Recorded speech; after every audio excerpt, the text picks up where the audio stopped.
Hi, Fab. Thank you for taking out time to speak with me. It's a great pleasure. Hello, hello. First of all, thank you. It's a super pleasure for me to spend some minutes together, and thank you for the invitation. And happy New Year to all people following you. Thank you so much.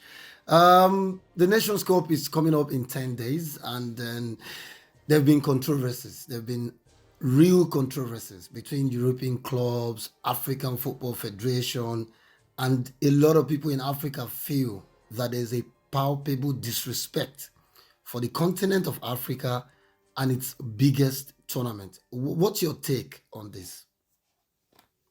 I think this point is very important, and this is also why I'm here. And I really like to talk about it. And thank you again for the invitation because, okay, sometimes thanks to big and legendary ESPN, sometimes we talk about it thanks to, of course, former players like Samuel Eto'o or this Yeah, kind of names. But usually, if these legends are not talking about it, no one is caring exactly. about this real problem that we have. No one is talking about it in Italy, where I'm based, but also in other countries like Spain or England.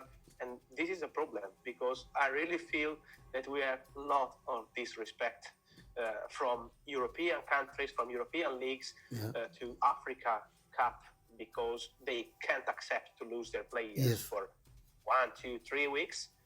And I can also understand sometimes your position because maybe you're going to compete for top competition like Premier League, Serie A, okay. But you have always to remember that when we talk about national team, it's not just about the competition, so just about the cup. It's about the feeling you have for your country. It's about the feeling you have for your family. It's Yeah. about the feeling you have for the fans. Exactly.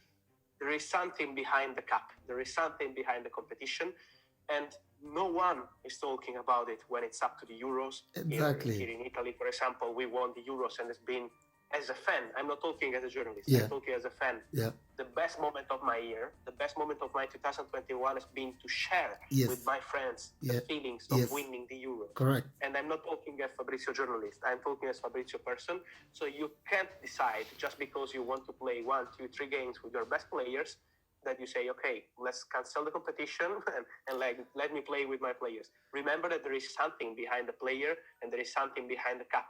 There is a person, there is a city, there is a country, there is a family. There are many things that are creating the passion around football. And football without passion, but just with the brand, Serie A, Premier League, La Liga, is nothing. Yeah. So what do you have behind the passion of the fans is key. And in Africa, guys, if you don't have passion in Africa, I don't know, you have the biggest passion of the world. So I think you really need some respect. Thank you very much. You made very valid point about the passion, the person, and of course, of the country. There's so much more. It's not just about the player and the tournament. These players want to represent their fatherland. They want to make their people back home proud because before they became professionals, they were first citizens of these countries, and they owe their countries all of the, all the attention and all of that. Now, let's talk about Napoli, Victor Osimhen. Yes. Officially, the story is that he's not going to the African Cup of Nations because of COVID-19 and the head injury he sustained in the game against Inter. Coincidentally, I was in the stadium the night that happened in Milan. Mm-hmm. That is the story that everyone knows. But you get the feeling that there's more to it than meet the eyes. There's more behind all of this. Before now or after the injury, Napoli had made it known to Victor that they don't want him to go to the AFCON. My sources inside the club have confirmed to me that they are not happy. They will not be willing to let Victor go to the Nations Cup. End of the day, Victor spoke to the Nigerian national team coach and said to him he wants to be excused from the AFCON. Perhaps pressure from Napoli and disagreement between Napoli and the Nigerian Football Federation. What do you say to this Victor Osimhen Napoli Nigeria drama? I can understand Victor, to be honest. I can understand Victor because you say that a word that is really key, I think, in this story, as in many others for African players, Yeah. that is pressure. Yeah. Because you spent 1 or 2, 3 months with the press, with the fans, with all people around the club. So it's not only inside the club, but also around you in the city, with people putting you pressure, like if you're doing something wrong if you go to the Africa Cup. Because for many people, they don't care about it. And so they Yeah. say, you're just going because you're not interested in your club. Yeah. And so this feeling is going big into you.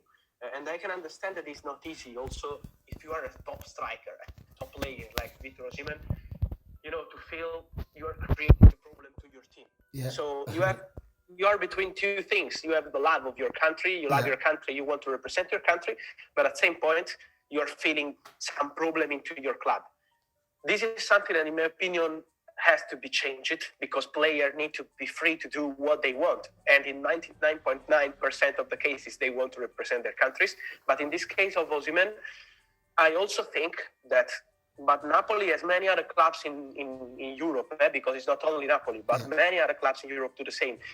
They feel and hope for 3 months since the season starts that something is going to happen to say to the players, sorry, don't leave. Exactly. This is the thing. And so you arrive in January, you are not feeling free to do what you want to do. I know that this is not a beautiful feeling, and this is something to be respected, because then, I repeat again, when we have the Euros, we want our players to be protected. We want our players to be 100% fit. We say, okay, let's wait in the final games of the season. Don't play this player. We wait. We plan for everything when we have the qualifying for the Euros because we don't want to lose it. Yeah. So, we need respect in this kind of cases, but I agree with you. Also with Osimhen, the feeling is in Napoli there was a lot of pressure to hope that Victor was going to be excluded. And they have their wish.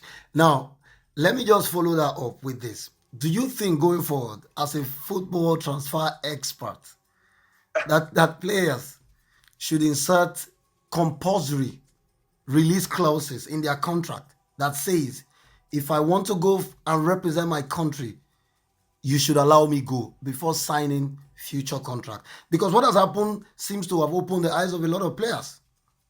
What do you think? I think that it's easier in this case, and it's up to the club. I think the clubs should say, if I sign an African player, and I know that African players have this kind of thing to be respected and to be part of their career, if I want to sign you, I know that I'm going to have this kind of situation in the following years and the following months. If I'm accepting what's going on, okay, no problem. If not, you can't say to player, don't participate to the competition. I think it's very disrespectful for African people, for African fans, for the player, for his family, for many, many things. So if you sign African players, you have to accept that this is part of their culture, this is part of their football, and this is part of their career. You have to accept.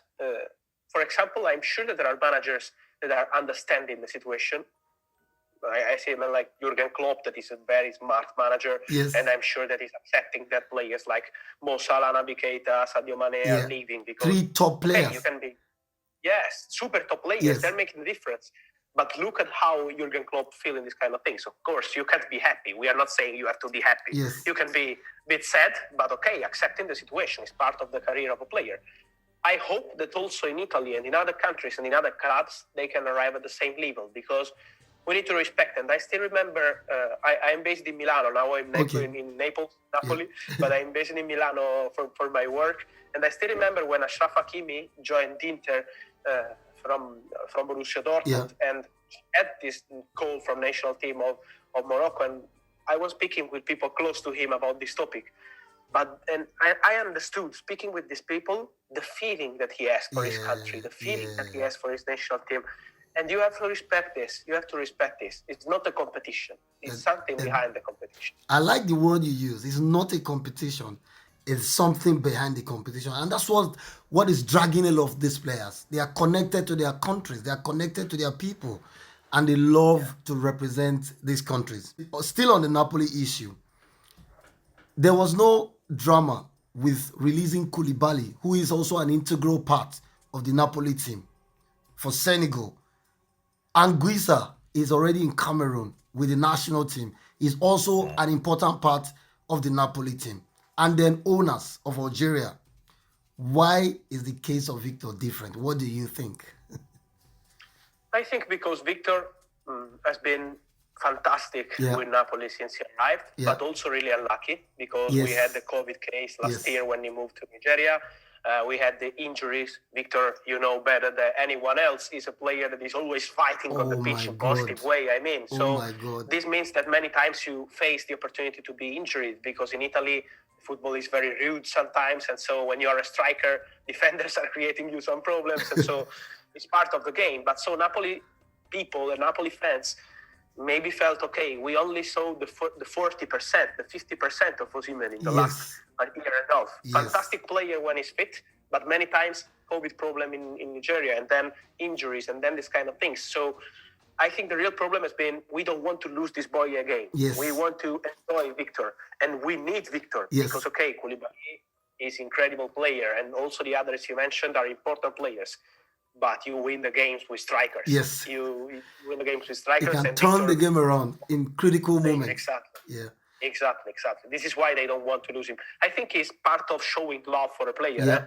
This is important to say. Napoli, they show love in many different ways every single day. I'm from Napoli, so I know how they do it. Amazing. And they are a bit jealous. They are jealous also of their players. No? For example, when there is a transfer rumor or a player of Napoli, they protect the player. They start texting him. They don't want to lose the player in every possible way. So they're showing love by saying, we don't want to lose you. Stay here. Play for Napoli, not for your country. They don't care. But this is, I say in positive way in this case, but we need to build the culture here in Europe, in Italy and in Europe, behind this Africa Cup. And we did it thanks to names like Samuel Eto'o. I'm super happy that he's now working with Cameron to clarify this kind of points, but with the legend of African football, to speak to the people and to say, respect the culture, respect the people, and don't think only about the competition, only about your club, only about your brand. Remember about Africa, our country, and our feelings. Because, I repeat, here in Italy, we spent 3 weeks in the streets every single night celebrating Italy winning the league. The Euros. Why you have to say to people in Africa, don't do this. You deserve. And so this is why. Thank you very much. I like the point you made about Napoli loving Victor so much, which is why they have basically debarred him from going to the AFCON. It's part of love. It's like the case of a father who loves his daughter so much and does not want to give her out for marriage. Or he gives her out, but he's crying on the wedding day. That is the situation with Napoli and Victor. And then again, it's what you also said about Napolitanos loving their football, loving their club so much. I experienced it with the transfer of Victor to Napoli. I have fallen in love with Napoli. I have fallen in love with the people just because of my involvement in Victor's transfer to Napoli. They are an incredible set of people. Different, actually, from Italians, in my opinion. Final question, Fab. Which African player do you see making a big move in this January or June? Which African player are we going to see? Here we go on his name on a tweet by Fab. This is a very good question. There are many that now are doing amazing. For example, I really hope that will be clarified the situation of Hakim Ziyech with Chelsea. I really hope to see him maybe playing regular. I'm told that Barcelona were considering him for a loan in January in case Ferran Torres' deal was not going through. So it was the plan B for Barcelona, but then they signed Ferran Torres. Let's see for Ziyech if the situation will change or if it will be next summer. And then I'm really curious to see the timing for Mo Salah new contract. Because Mo Salah is more than an important player. Of course. He's a legend. He's a top star. He's a cornerstone.